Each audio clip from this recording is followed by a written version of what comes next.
오늘 소개해드릴 책은 진짜 당뇨, 가짜 당뇨입니다. 지은이는 한의원장인 백지성입니다. 이 책은 당뇨에 대한 잘못된 인식과 예방법, 치료법이 담겨 있습니다. 그중 진짜 당뇨와 가짜 당뇨를 구분하는 법을 소개해드립니다. 저는 당뇨를 진짜 당뇨와 가짜 당뇨로 구분합니다.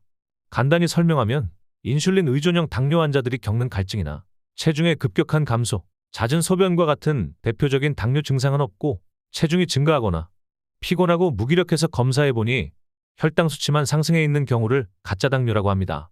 가짜 당뇨는 혈당 수치가 높기는 하지만 그렇다고 혈당을 무조건 낮추면 안 되는 경우이기도 합니다. 가짜 당뇨의 경우 앞서 말한 대로 피로 회복부터 해야 합니다. 몸에 무리가 많이 와서 피로해졌고 그 피로를 극복하기 위해 몸이 스스로 혈당을 높였기 때문입니다. 한때 환자들이 몸이 피곤하다고 하면 병원에서 먼저 포도당 주사를 놔주던 시절이 있었습니다. 포도당 주사를 맞으면 순간 기운이 번쩍하고 나는 것처럼 피로에 지친 우리 몸이 이를 극복하고자 스스로 혈당을 상승시킨 것입니다. 이처럼 당뇨에 대한 일반적인 치료법을 따르기보다는 몸이 나빠진 근본 원인이자 혈당이 상승한 근본적인 이유인 병독을 배출하는 치료를 해야 하는 경우가 가짜 당뇨입니다. 서양의학에서 말하는 2형 당뇨는 무조건 가짜 당뇨라거나 1형 당뇨는 무조건 진짜 당뇨라는 말은 아닙니다. 한의학적 치료법의 이름이 중요한 것은 아니지만 저는 소갈병은 진짜 당뇨고 소갈병이 아니지만 혈당이 상승한 대부분의 경우를 가짜 당뇨라고 부르고 있습니다. 진짜 당뇨와 가짜 당뇨를 구분해 놓은 표를 하나 소개해 드립니다. 진짜 당뇨는 소변에서 당이 많이 빠져나옵니다. 소변에 당이 빠져나오지 않으면 무조건 가짜 당뇨입니다. 혈당으로 보면 진짜 당뇨는 혈당을 떨어뜨려야 몸이 가벼워지고 혈당 상승이 높습니다. 가짜 당뇨는 혈당을 떨어뜨리면 어지럽고 피곤해지며 혈당 상승이 그리 크지 않고 혈당이 높아도 별로 불편하지 않습니다. 진짜 당뇨는 체중 변화가 심합니다. 가짜 당뇨는 당뇨 발견 당시에만 체중 변화가 있고 이후에는 체중 변화가 크게 없습니다. 진짜 당뇨의 증상은 다음 단여, 다식 증상이 강하며 가짜 당뇨는 그 증상이 없고 개인에 따라 증상이 다릅니다. 진짜 당뇨는 일상생활에서 원인을 찾기 힘듭니다.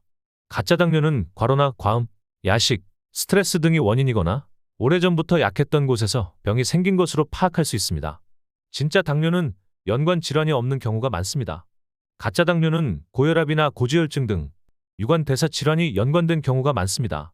진짜 당뇨는 어린이, 청소년, 젊은 사람에게서도 많이 발견되며 가짜 당뇨는 노인성이거나 생활습관, 환경과 연관된 경우가 많습니다. 이를 간단히 요약하자면 다음, 다식, 단여, 급격한 체중 감소 등의 증상에서 시작된 것을 진짜 당뇨라고 합니다. 병원에서 당뇨 진단을 받기는 했지만 혈당 상승의 근본 원인을 찾아서 치료를 해야 하는 경우를 가짜 당뇨로 구분한 것입니다.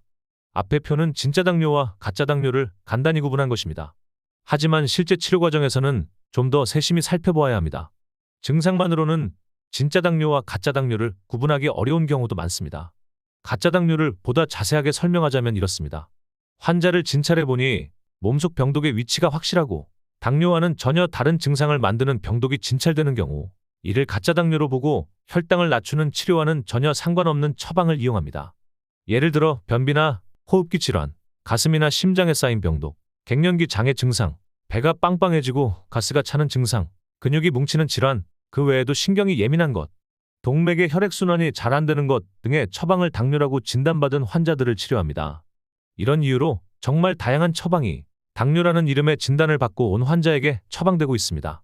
대부분의 환자들은 혈당 수치가 300에서 400mg/dl로 상승했다는 검사 결과만으로 당뇨 진단을 받았으며 당뇨약을 처방받아서 병을 관리하던 환자들이었습니다.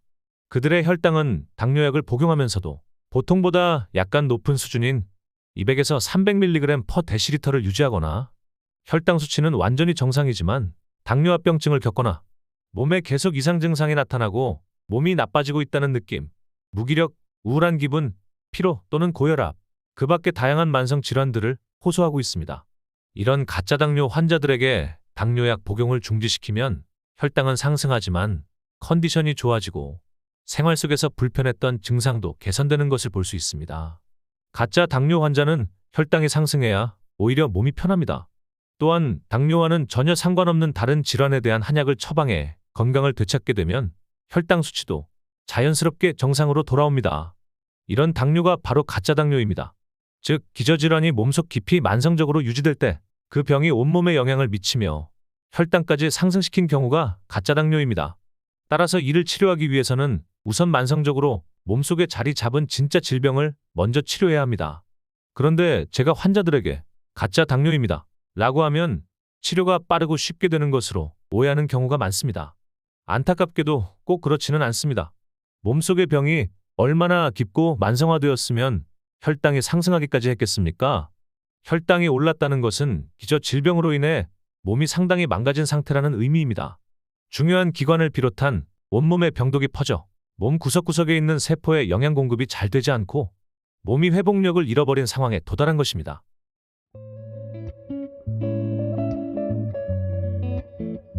시청해 주셔서 감사합니다.